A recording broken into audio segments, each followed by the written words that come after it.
அப்போது அரையரோடு அங்கு அடியனும் இருந்தேன். தெய்வவாரியை அடியன் அங்கு பார்க்கவில்லையே. பெரிய நம்பிகளே, கடைசியாக தெய்வவாரியை எப்பொழுது பார்த்தீர்கள்? மதியம் பார்க்கும்போது ஆழ்ந்த உறக்கத்தில் இருந்துள்ளார். மாலையில் அவருக்கு சூரணம் ஒன்றை ஜலத்தில் கலந்து கொடுக்கலாம் என்று விஜயாம்பாள் அவர் ஓய்வெடுக்கும் அறைக்கு சென்று பார்த்தபொழுது தெய்வவாரி அங்கு இல்லை. முக்கியமாக தெய்வவாரிக்கு பரிச்சயமான இடங்களிலெல்லாம் அவர் இல்லை என்றால் பின்பு அவர் எங்கு சென்றிருப்பார்? திருக்கோஷ்டி நம்பிகளே, ஒருவேளை இல்லை, அப்படியெல்லாம் இருக்காது. பெரிய நம்பிகளே, தங்களுக்கு என்ன தோன்றுகிறது? அது வந்து தெய்வவாரி விபரீதமான எந்த ஒரு முடிவிற்கும் சென்றிருக்க மாட்டார் அல்லவா?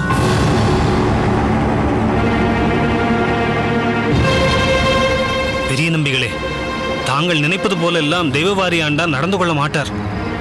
அதற்கில்லை, சில நாட்களாகவே மிகவும் விரக்தியாக பேசிக் கொண்டிருந்தாரே, அதனால்தான் இப்படி ஒரு கவலை அடியேனை தொற்றிக்கொண்டது. அடியேனை பொறுத்தவரை தாங்கள் அடைந்திருப்பது வீண் கவலை. பல தத்துவங்களை பூரணமாக உணர்ந்தவர் அவர். பல பேருக்கு பல சந்தர்ப்பங்களில் வழிகாட்டியாகவும் இருந்துள்ளார் என்று அடியேன் கேள்விப்பட்டிருக்கிறேன். நிச்சயம் விபரீதமான முடிவுக்கெல்லாம் தெய்வவாரி சென்றிருக்க மாட்டார்.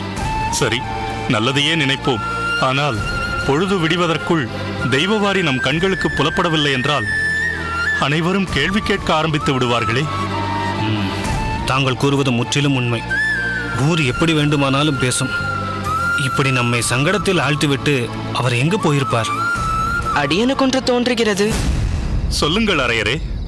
அடியேன் அவருடன் இருந்த நேரத்தில் அடிக்கடி அவர் புலம்பிய வார்த்தைகள், ஆச்சாரியரை காண வேண்டும், என்னை அவரிடம் அழைத்துச் செல்லுங்கள், என் உயிர் பிரிவதாக இருந்தாலும் நம் ஆச்சாரியரின் சன்னிதானத்தில் பிரியட்டும் என்று சொல்லிக்கொண்டே இருந்தார்.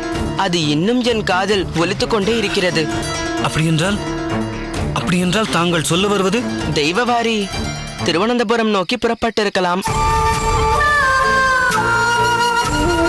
நம்மிடம் நம்பிக்கையின்றி அப்படி ஒரு முடிவை அவர் எடுத்திருக்கலாம்.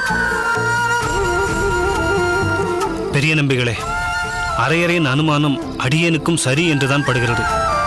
இங்கு சுற்றுப்புறம் எங்கும் அவர் தென்படவில்லை என்றால் நம் ஊர் எல்லையை தாண்டி அவர் சென்றிருக்க கூடும். அந்த அளவிற்கு அவர் உடலில் வலு இருக்குமா? பெரிய நம்பிகளே, வைத்தியர் குறிப்பிட்டதை சற்று நினைவுபடுத்தி பாருங்கள். தெய்வவாரி ஆண்டானுக்கு உடல் வலிவை காட்டிலும் மன வலிமைதான் மிகவும் பாதிக்கப்பட்டுள்ளது என்று கூறினாரே.